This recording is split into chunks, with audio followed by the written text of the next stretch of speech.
आपके लिए आपके सामने बहुत सारी चीजें होती हैं। कहते सब वस्तु मेरे लिए उचित तो है, परंतु सब वस्तुओं में उन्नति नहीं, सब वस्तुओं में उन्नति नहीं, सब बातों में चंगाई नहीं है, सब बातों में अनंत जीवन नहीं है, सब बातों में छुटकारा नहीं है, सब बातों में आपकी उन्नति नहीं है।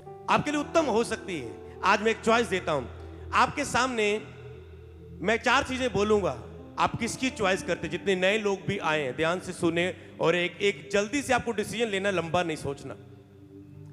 अगर मैं इन 4 चीजों से एक चीज चुनाव करने के लिए बोलूं कि एक मिलेगी तो बाकी नहीं मिलेगी, तो आप उन 4 में से किसका चुनाव करेंगे? सबसे पहली बात, पैसा।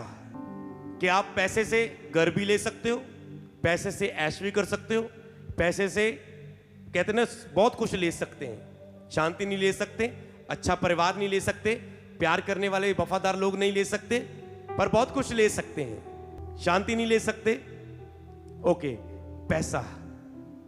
तो दूसरा, इंसान। मतलब आपके पास अच्छी वाइफ होगी, अच्छे बच्चे होंगे, पर पैसा नहीं होगा। फिर अगर एक चॉइस करनी है, ओके, अच्छे परिवार होगा, अच्छी वाइफ होगी, अच्छे बच्चे होंगे, इंसान, अच्छे दोस्त होंगे, अच्छे मददगार होंगे, पर पैसा नहीं होगा। समझ पा रहे हैं? वो कहेंगे ओके आपकी मदद करेंगे, हॉस्पिटल में आएंगे, हालचाल पूछेंगे, पूरा दोस्ती निभाएंगे, पर पैसे की हेल्प नहीं करेंगे। तीसरी कैटेगरी की अगर मैं बात करूं, कोई भी चीज हम लगा सकते हैं। क्या कोई आप लगाना चाहते हैं कोई चीज?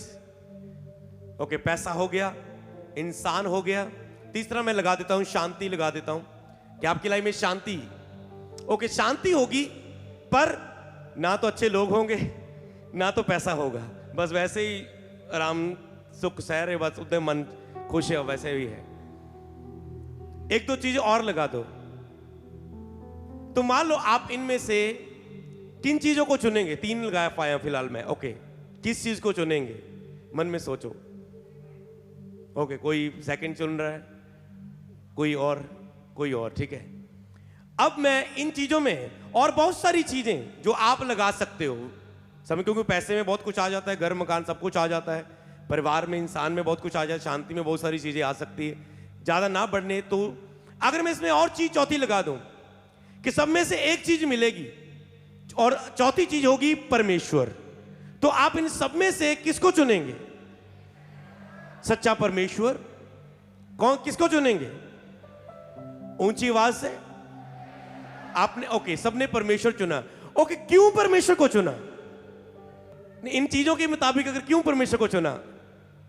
अगर परमेश्वर है तो ये सब कुछ है, तो सब बातें आपके लाभ के लिए है, पर उत्तम क्या है? परमेश्वर। तो मैं उन नए लोगों से पूछना चाहता हूं, आपने खुद बोला परमेश्वर, एक सच्चे परमेश्वर को पा लेना।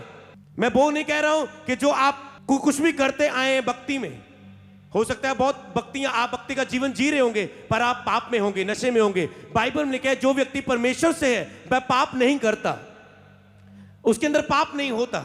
वो परमेश्वर को एक मूर्ति समझ के नहीं मानता, वो परमेश्वर के इस शरीर को, पवित्र आत्मा के मंदिर को व्यभिचार में नहीं लेके जाता, गंदा नहीं देखता, गाली नहीं निकालता, नफरत नहीं करता, झूठ नहीं बोलता, जेलसी नहीं करता, किसी को लूटता नहीं है, बेईमानी नहीं करता, वफादार रहता है, ईमानदार रहता है, सच्चाई में चलता है।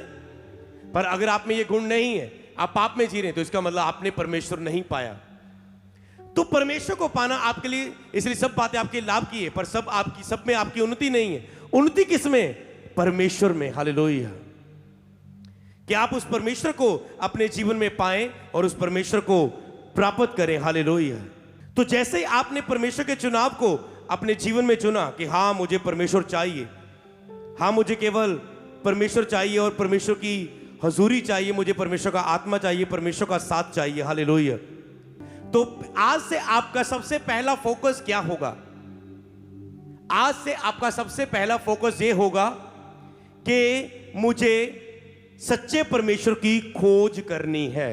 नए लोगों के लिए एक मैं प्रश्न छोड़ के जाता हूं यहां कि मुझे परमेश्वर को पाना है।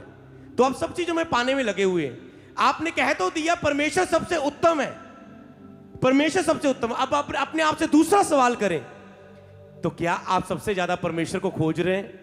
क्या अपने जीवन का प्रतिदिन के सबसे ज्यादा समय परमेश्वर को दे रहे हैं? क्या आपको सच्चा परमेश्वर ढूंढ रहे हैं? या जैसी भक्ति आ रही है वैसे कर रहे हैं। मैं सुबह रब का नाम लेके जाता हूं काम पे, रात को रब का थोड़ा सा हल्का सा नाम लेके सो जाता हूं, सुबह सुबह रब रब सारा दिन, जब जब रात को आके सो जाता हूं, मतलब सारा दिन पाप। इसका मतलब परमेश्वर नहीं है सच्चा जीवन में। अगर जिंदगी में दुख, बीमारी, दुष्ट आत्मा, शैतान, बंधन, बुरे पाप में तुम जकड़े हुए हो, तो इसका मतलब परमेश्वर नहीं है तुम्हारे जीवन में। तो आज से तुझे परमेश्वर को खोजना है, वो तेरे लिए कीमती है।